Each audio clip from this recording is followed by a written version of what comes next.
In this video, I'm going to go through the DataviewJS Obsidian plugin, which is a plugin inside of Obsidian that queries your files. So Obsidian is essentially a big folder, and DataviewJS lets you search for specific files using filters, using sorts, and using any other expressions or functions. So things to filter down what files you see in lots of different ways, giving you lots of flexibility, but it can be confusing, hence the video.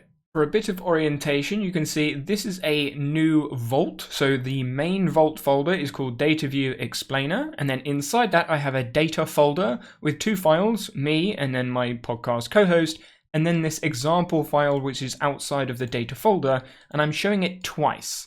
In this left view, if I click on the three dots, you can see it's in source mode. What that means is if I push hash and then say header, this is markdown, but when I push enter, I can always see the source code, so I can see the hashtag. Whereas in this other view of the exact same file, so this is the same file, this one is in a live preview. You can see it's not in source mode and it shows what it's meant to be. If I get rid of this hash, it's going to show the text. And the reason I've done that is so that we can see what's going on in the query and what it actually shows when it renders. I'm going to go bottom left settings, go to the community plugins, and what I've done is I've browsed for a community plugin, I've found DataviewJS, I've installed it, and then inside of the settings, so you can see I'm in the DataviewJS Obsidian plugin settings, I've enabled inline queries, enabled the JavaScript queries, and enabled the JavaScript inline queries. Everything else kept exactly the same, all default. So now when I push the three ticks on my keyboard, you can see we've now created a code block. And in the right side, it's going to show a code block which you can copy to your clipboard. By typing DataviewJS, you can see it's turned the code block into a DataviewJS query. But there's a DataviewJS error. Parsing failed. In other words, there is something inside the DataviewJS query that doesn't work. And it says the expected error is that I haven't put in a type of query result. Quickly looking at the settings, you can see there are JavaScript queries, and then there are normal default queries. And you may see things referred to as DQL, so DataviewJS Query Language, or DVJS, which is DataviewJS JavaScript. At the moment, this code block is DQL because it's the DataviewJS Query Language. However, if I put JS at the front of that, this is now DataviewJS, and this uses JavaScript inside of the queries. So sticking with the DQL, the DataviewJS query, I'm going to type table because that's the first type of result I can show. And now it's showing a table of my entire vault. So we've got the Danny Hatcher file, the John Stewart file, and the example file inside of this DataviewJS Explainer vault.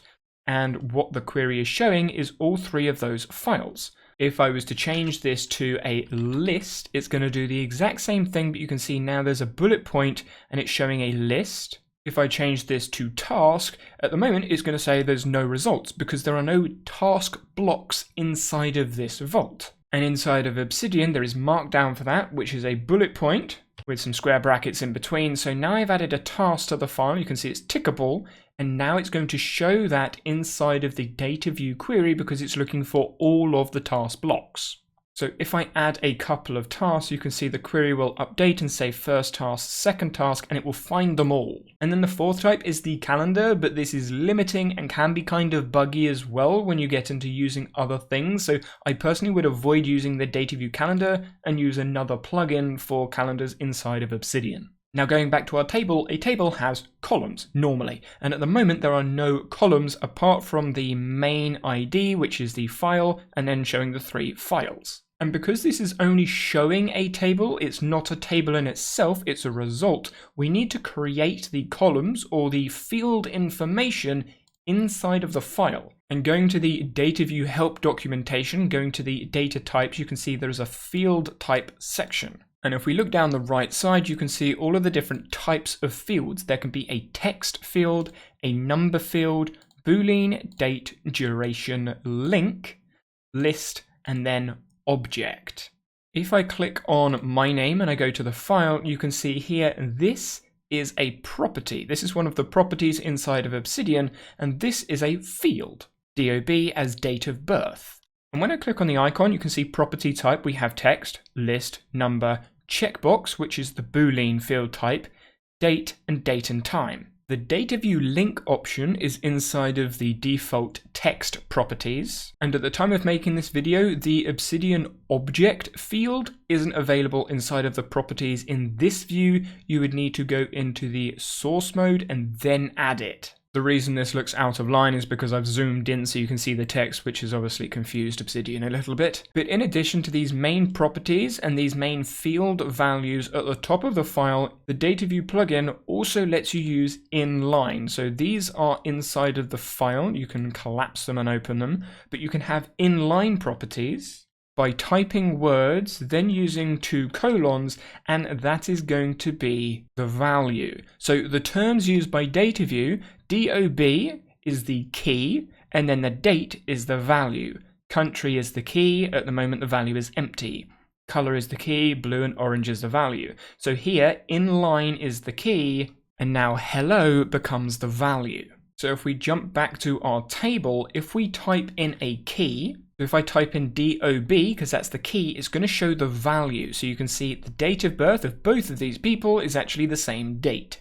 And when we have a look at the file, you can see the key is DOB, so that's the key here. And then the value is the actual date. And when we take a look here, remember inline is the key, hello is the value. So if we come back here, type inline, you can see inline is now the column key, and then the value is the actual information. And DataView also lets you use inline values within words, within sentences. So you can see Danny Hatcher in the source mode, there's the key, there's the value, and this is the syntax for properties. And then this is an inline, so you can see I've got the square bracket to start, square bracket to end, and then the 2 colons in the middle.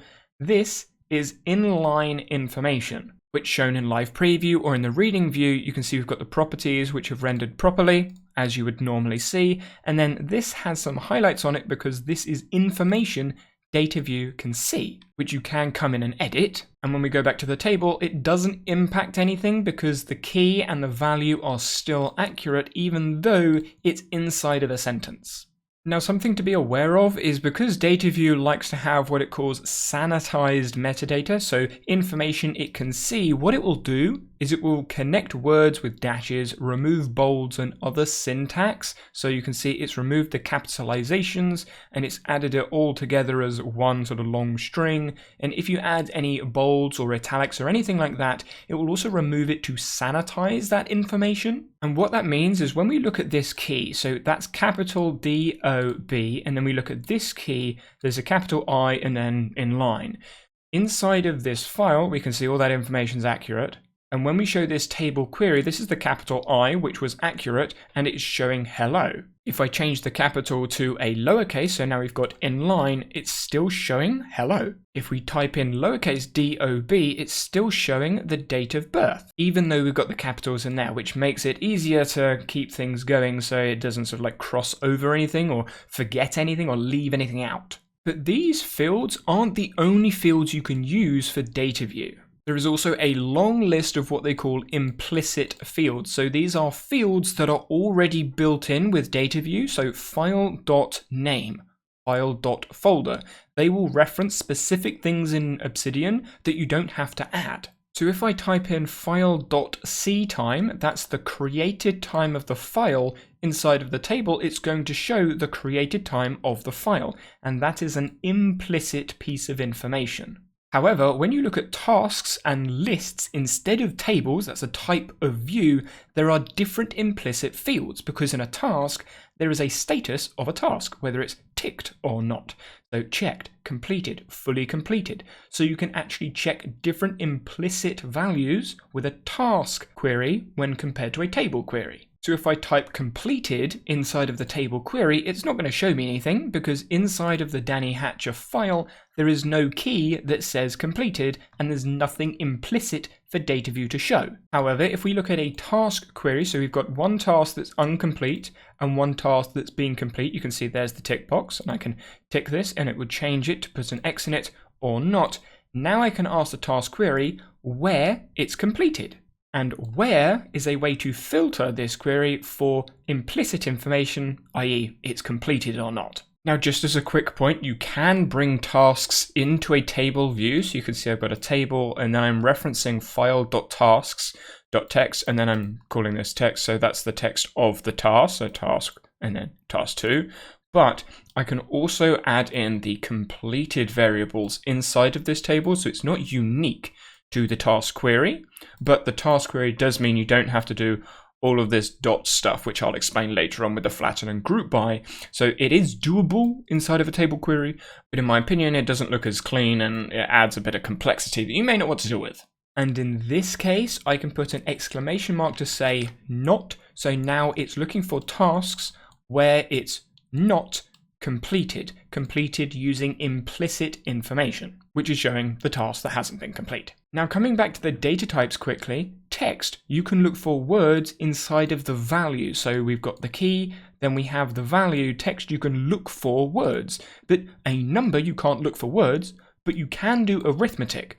So depending on the data type will change what you're able to do. Boolean, you can check to see if it's true or false, but numbers it's not a true or false because there could be lots of different numbers in there, positive, decimals, etc. And we need to bear that in mind when we're doing queries, because if I'm looking for something that is true or false and comparing it to, say, a number, well, I can't say a number is equal to true or a number is equal to false because they are two different data types. So now let's have a look at the data view structure, a query structure. You could add a task type, which is what we've done. We can add task and it will show all of the tasks and then add in something underneath. We could add a list type and that shows the bullet point list and add one field. So I can put date of birth, but it doesn't let me add another field. You can see I've got list, date of birth and VIP. So these are two different fields and it's showing an error and it's pointing to the error, which is the comma. VIP is a key and it has a value, but because the list type doesn't let me have two fields, it's showing an error. However, if I have a table, I can have as many field types as I want. So the list is showing the error. If I change list to table, it's now going to show date of birth and VIP as false. Then you have from, which lets you specify where you want it to search from. So it gives you a source. At the moment, we don't have anything in the from, so DataView is assuming it wants us to search everything, which is why it's showing these 3 files. Bear in mind that the from needs to be after the type of query. The rest of these can be moved up or down, but if the from has something before it, DataView won't use this from argument. But if I type in from, it's throwing an error because I haven't told it where to search from. Looking at the data commands inside of the DataView help docs, it shows you how to use from, how to use where, sort, group by, flatten, limit, all the other commands we're going to use. And you can see we can search for tags, folders, single files, links, and that's links to or from. So if we have a look at the Danny Hatcher file at the moment, there is a tag that says example. So if I want tag from, hashtag example, then come back to the table, it's now filtered my table view to look from the files that have hashtag example in it. If I remove the tag from Danny Hatcher and go back to the table, now there are no files that is from hashtag example. When I add the tag back, go back to the query, it's now showing my file. I can look for the data folder, so I've used speech marks, put data in the middle because data is the name of this folder and it's showing the 2 files inside of the folder,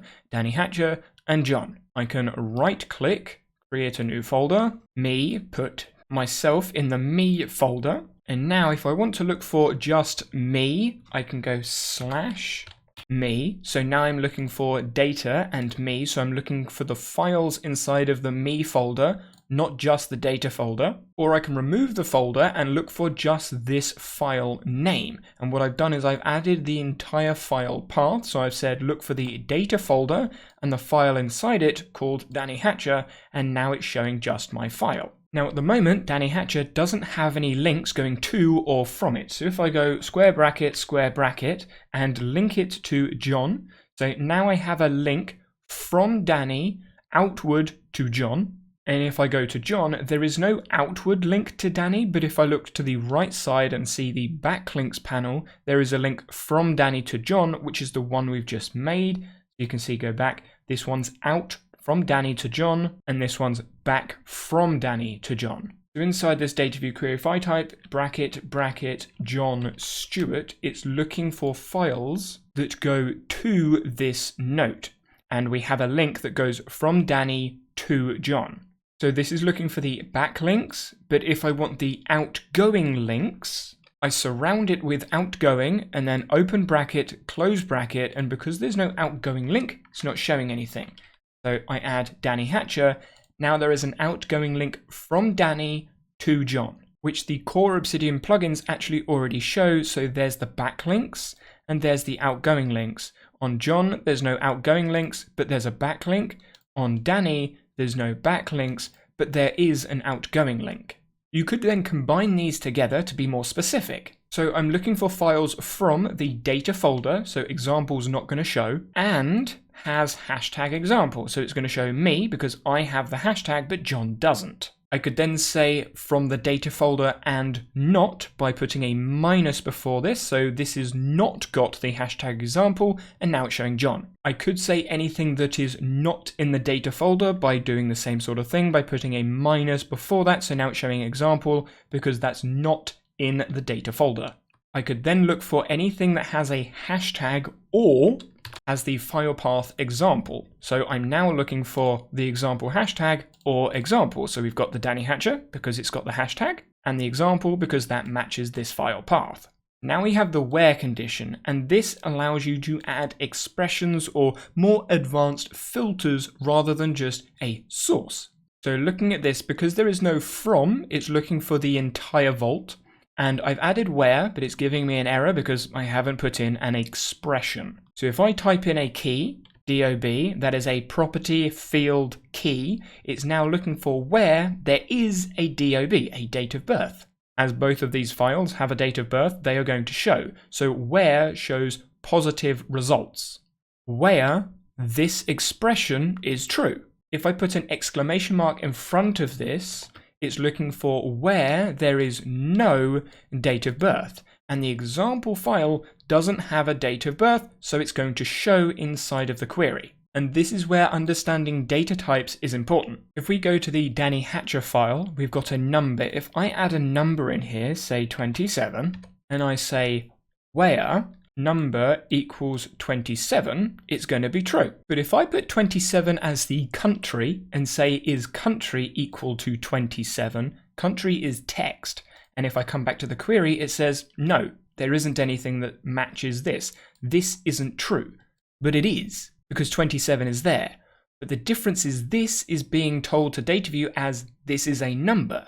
This is text. So I need to put this into speech marks to say to DataView, this is a string, this is text you're looking for, and now it's going to find the file. And if we go to the top right of the file, click the three dots to go into the source mode, you can see this is how Obsidian is telling DataView that information. So this is text, whereas this is a number, so it's inside the source metadata of the file, not just DataView's just knowing it implicitly. So when we're looking at DataView expressions and we scroll down, you can see we've got the field expression type and there are literals, which are constant values, things like 1, hello, and anything that you've written in. So when we put that 27 in speech marks, we were creating a literal and comparing it to a key, country being the key, 27 being the literal that we were looking for. You can do arithmetic, but bear in mind that if you're trying to do arithmetic or math with numbers, it will work. But when you do math with words, it won't. So as a basic example, we've got a query looking for everything and it's doing 27 add 3. And it's doing that calculation inside of DataView to give us the number.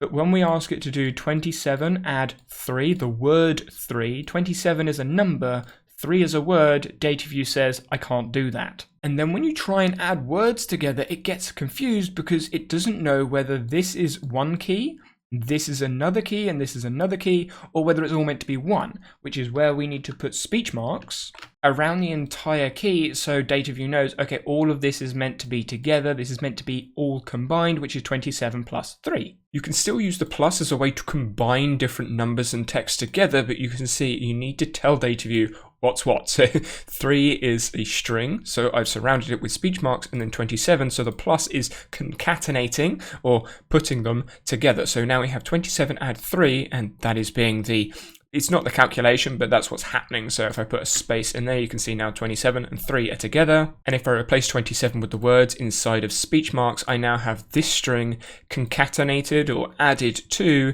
this string, which leaves me with this. And you can use the arithmetic inside of any part of the query. So when we come down to comparisons, you can see price is greater than or smaller than a number. Price being a key inside of Obsidian files, 10 being a literal number, and then the greater than sign being used inside of the where clause.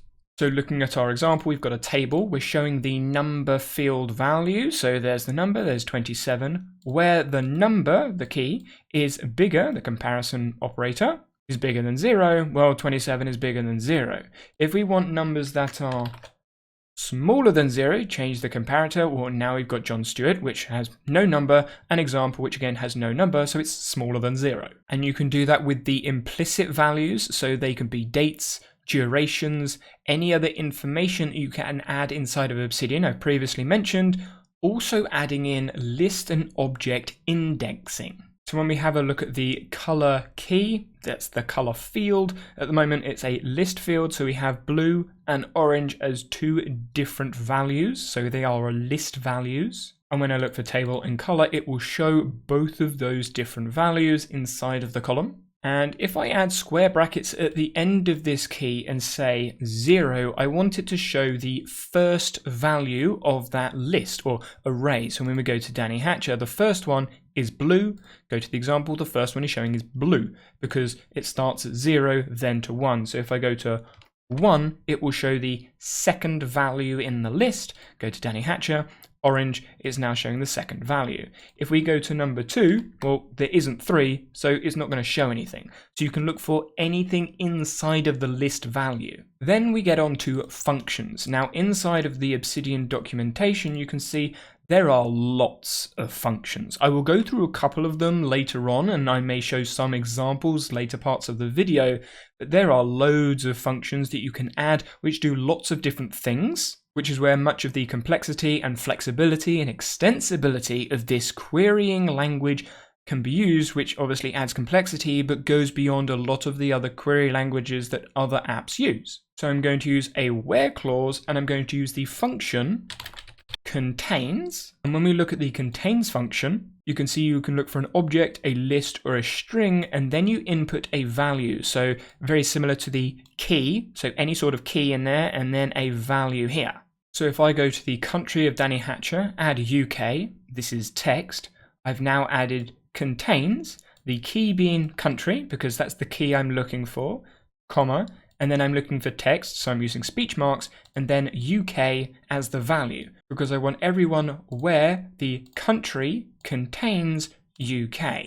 And so now it's showing me. If I now go over to John and add UK in for John, go back to the example table, you can see now John is showing because John's country key contains the value of UK. Lambdas can also be used inside of expressions as advanced literals, often inside of functions that are kind of complicated, which I'll touch on in a couple of later examples. And then you can also index through links. I personally haven't found a use for this, but if you put a link, then use dot, then use the key, you can find values from a link inside of the DataView query. We then have flatten, which then creates a row for every true result inside of a query. Dovos, one of the DataView helpers inside of the Obsidian Discord, explained this to me as it's like creating a new key, new property, new piece of metadata. So when we look at the color key and we look at the 2 values, blue and orange,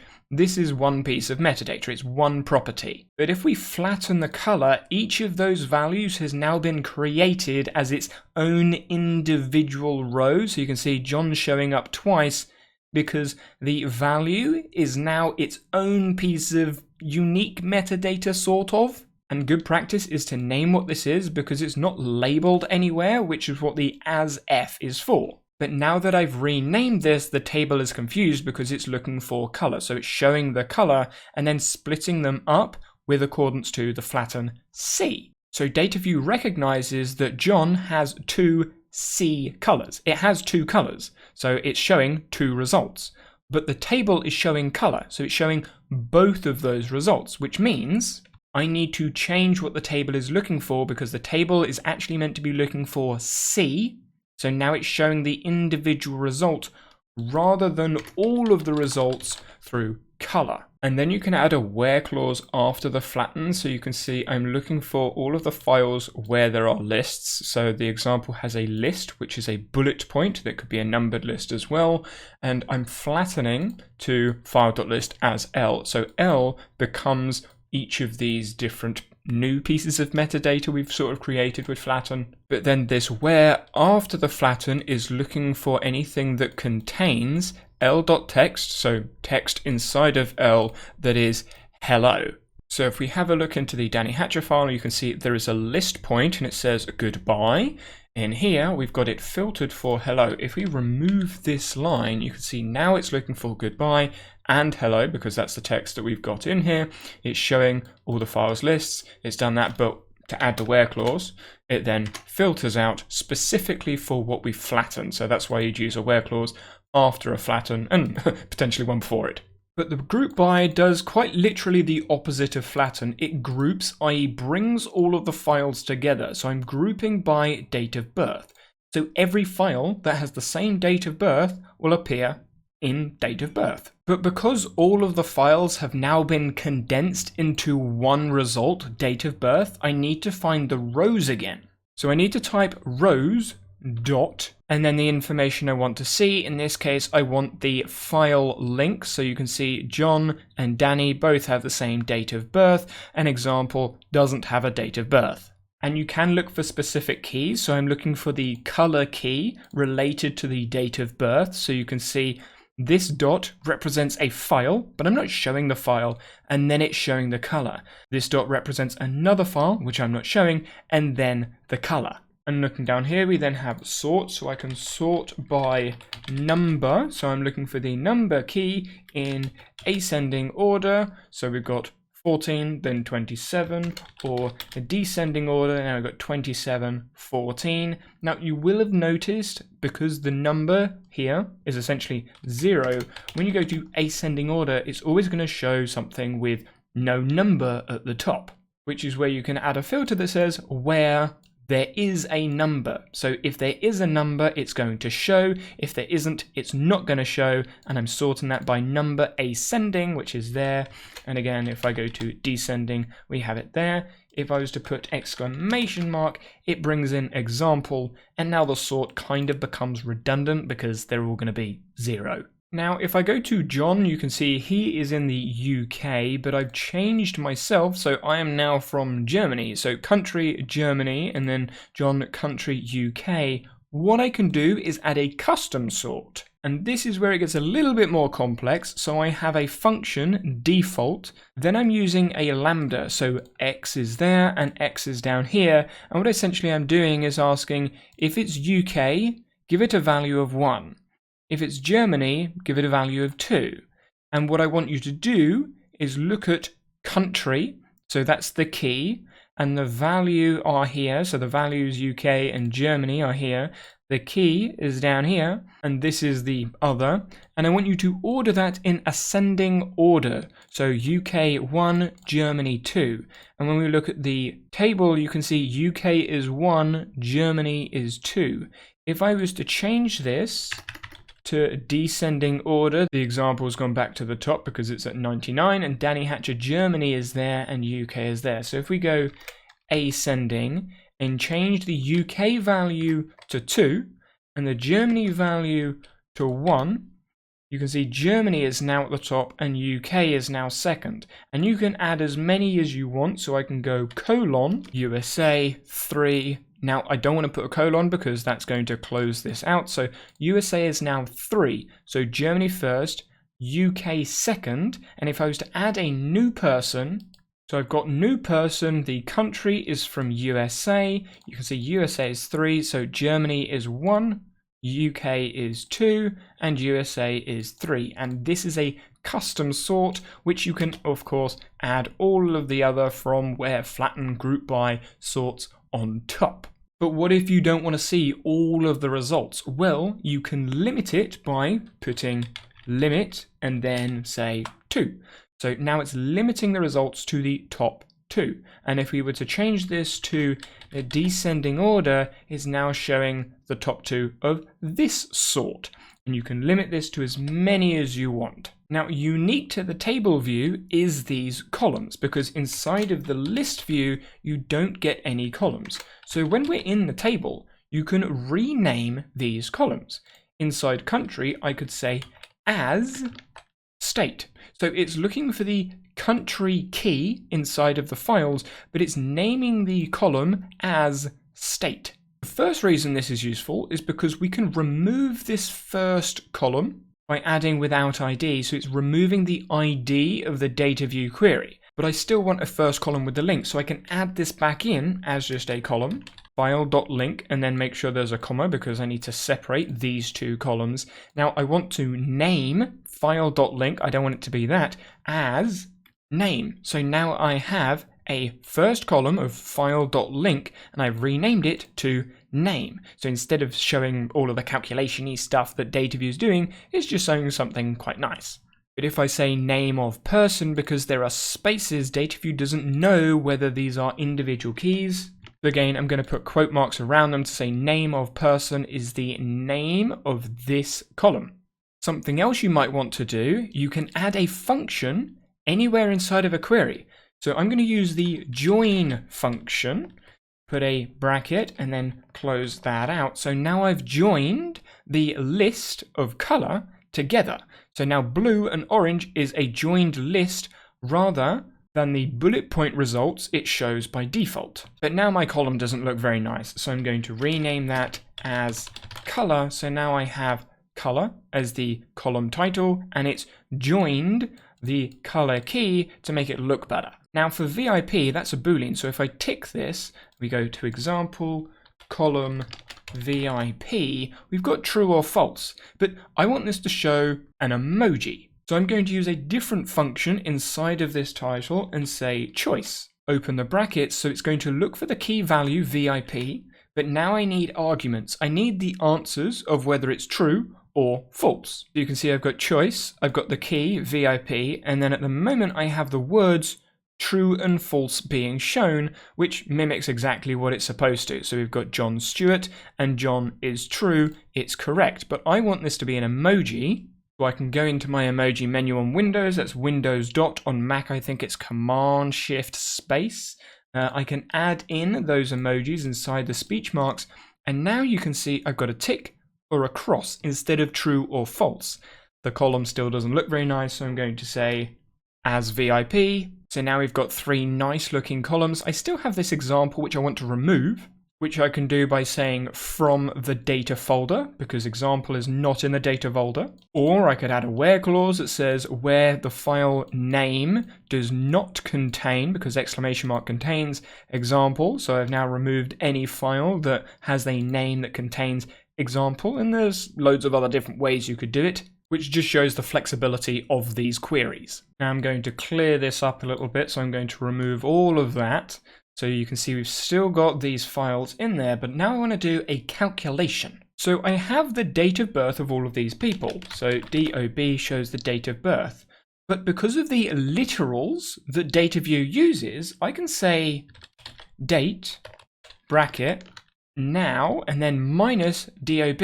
So now I have the age in milliseconds. Obviously I don't need milliseconds, but I could then rename this as age. So now I have my age in milliseconds, or the age of these people in that time. And borrowing from Davos a little bit, you can see we have a much more fleshed out example, which if I go to John and change his birthday to the 15th of October 96, you can see John will be 28 on the 15th of October 2024, and that's their date of birth. So it's working out the person's next birthday and how old they will be, all from just the date of birth key and value inside of their file. So let's have a look at how Davos did it. We've got the table, It's without ID, so it's removed the first file and it's added that column back in and called it name. We then have a column for date of birth, which is the key value we already have, so that's nice and easy. But then we've got will be, and when we look inside the file, will be isn't anything inside of here. It's not a key that he could use, and neither is on. So these columns have been created inside of this query. Now we've got a source, so it's looking for the data folder. So that's the data folder here. So we've got 1, 2, and 3. So new person could also be here. But there is an additional expression inside of a where clause that says where there is a date of birth. So if we go into the new person, there is no date of birth. So it's not being shown as a result. And that there is no DOD, so that's date of death, which is something Davos uses in his example template linked in the description below. So we're filtering out files we don't need. Then we have a flatten, and that creates rows for a unique property key value that they are creating. And this has been named as this year age. And the calculation is using the literal date for today, the year, so it's looking for the year of today. It's then using the date of birth, which is a value we already have, looking for the year of it, and that's this year's age. So if I come in here and put this year age as a column, you can see it's created this year age in here. But we don't really need that. However, this year age can be used inside of the next flatten. So we've got date of birth plus the duration. So all of this is a duration, and that is named this birthday. So we have this year age, so that's 27 at the moment, and turning that into a string. So it's changing the number, this year age, into a string that also has plus a space and then years. So when we type this B-day, it's showing October 27, 2023, because it's added the date of birth, which is in 96, to the current year's age, which is 27. So 27 added to 96 is obviously 2023, and that's the date. But we want to know how old that person's going to be, so we've added flatten, then choice. So remember, that is a value, and then it wants a true or false for it. So this birthday is bigger than today. If the birthday is bigger than today, then it's obviously in the future. And if it's in the future, we want it to show the current age, so this year's age. However, if it's in the past, well, it means there's a birthday coming. So there will be another year on top of today's age, which means we want to do this year add 1. So they will be, in this case, John will be 28 on the next birthday, and I will be 27 on my next birthday. But then we want to know when the next birthday is. So again, we're doing choice, this birthday, and then is that bigger than today? If it's bigger than, then obviously it's coming up, so this birthday. If it's not, then it's in the past, then we need to add another year. So this birthday, add duration of 1 year. And then that's going to be called on. And the entire query is also sorted by that field. So it's being sorted by on. In other words, the most recent birthday, so the birthday coming up, is at the top, and the birthday furthest away is down the bottom. So I was born on the 27th of October 96. I will be 27 on the 27th of October in 2023.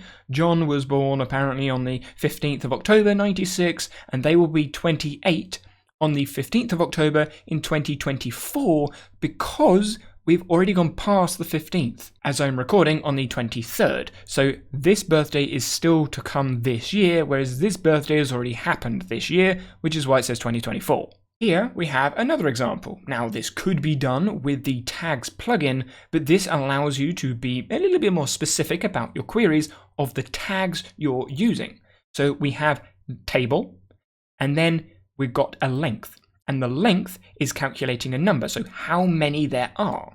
And you can see we've got rows. What does rows mean? It means we're separating out an already grouped field. And we're then adding file.link. So we want all of the files as rows that have been grouped in some way. And that's going to be called amount. What are we grouping by? Group by T as tags. What is T? T is the flatten of file E tags. So what this is doing is it's flattening out the files for all of the tags and calling it T. Then it's grouping by that and calling it tags. So all of the files with example will then be shown as a number because it's being lengthed inside of the amount column. This from is saying look from everywhere, but if I remove this, it doesn't actually change anything inside of the query, and we're looking for where file.etags. And coming into the documentation, implicit fields, scroll down, file.etags is a list of all explicit tags in the note, unlike file tags, does not break subtags down, i.e.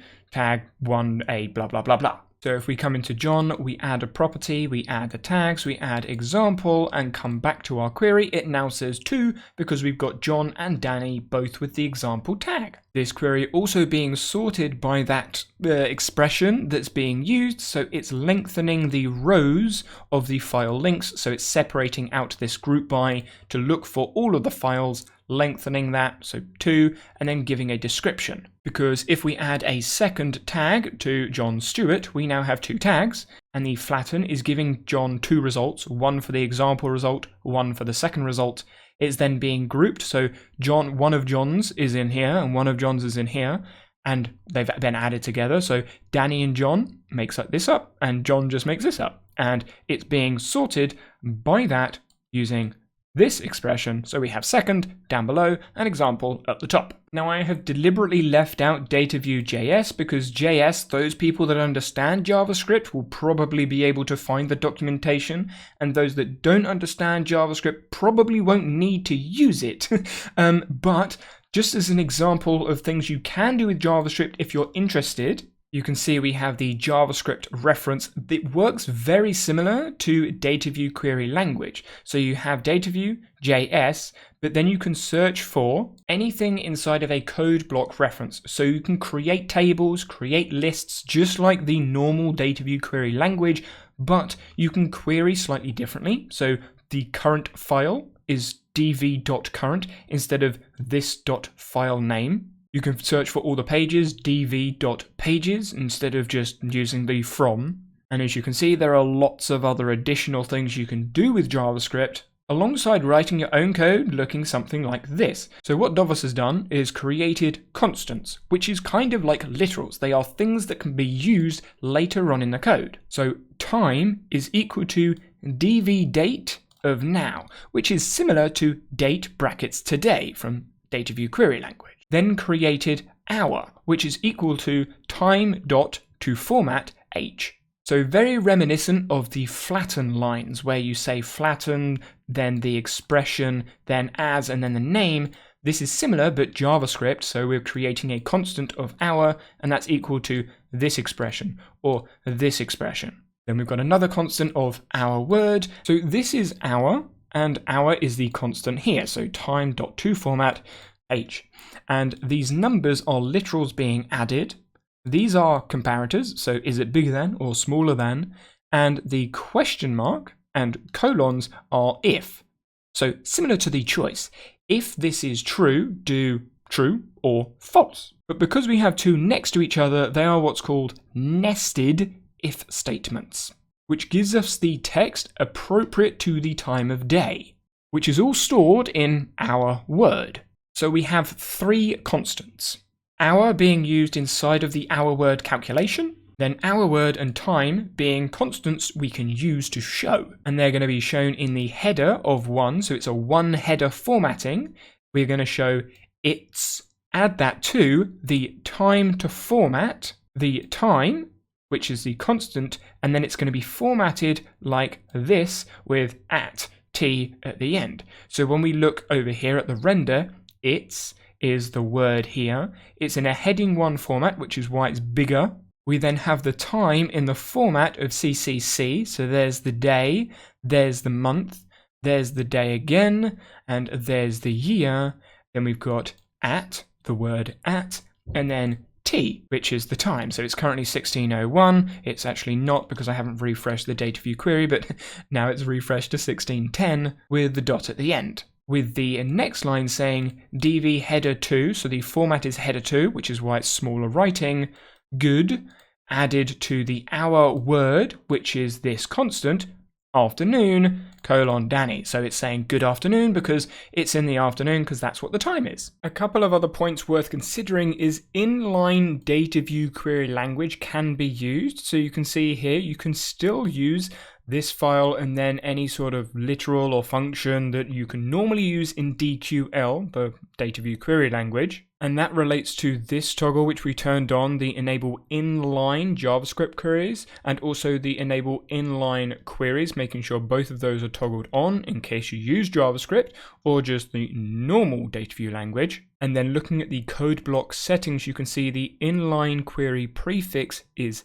equals. So instead of using an entire code block, we're going to use inline code, which is the same icon, but only one of them. And then to start DataView, instead of typing DataView, we're going to use equals. And of course, that's then thrown up the error, DataView inline field error, because I don't have anything in there. So now I'm using an inline query, looking at this file and then looking for this literal information, which is just a file name. So example, which is why it's now showing example, and it looks like text. But when I put the cursor on it, it actually shows the inline query. And we can use any of the literals, so let's just remove this and say date today, because this is a literal, and what we need to do is update the query. So go into there, now it's updated, this is today's date. You can see I'm recording this after the first session. And because this is inline, you can put words before it, and then after it. So now you have essentially a formula or a calculation potentially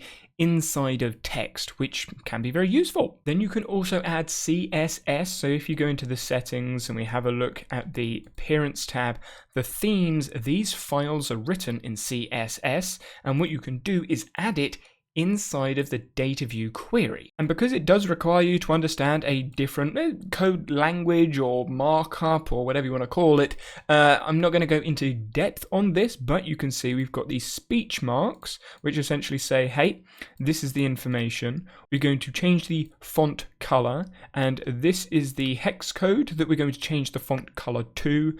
Gonna add a break. Then the plus inside of here, we then have the key or property that we want to use. So DOB is the date of birth, and then we want to rename this as DOB so it says that at the top. Otherwise, it would have that at the top, which isn't very nice. So now I have orange result, which is what this is. And of course, you can then customize that to add in functions and expressions with CSS. So as a verbal example, maybe you say, if the date is bigger than 3 days or 5 days, make it red. If it's not, make it green. So you can add in different expressions with colors inside of the DataView queries, essentially giving you full flexibility. And let's just give you a couple of examples. You can make that a 3 heading as well. So Markdown is still kind of involved here as well, which is very extensible. Hopefully that helps you out a bit. If you have any questions, either go to the Obsidian Discord and go to the DataView channel, because there are loads of DataView experts in there, or you can join my server to get some help from me, but obviously that's limited to me. You can ask questions in the comments, but YouTube and comment backwards and forwards is kind of difficult, so be aware of that.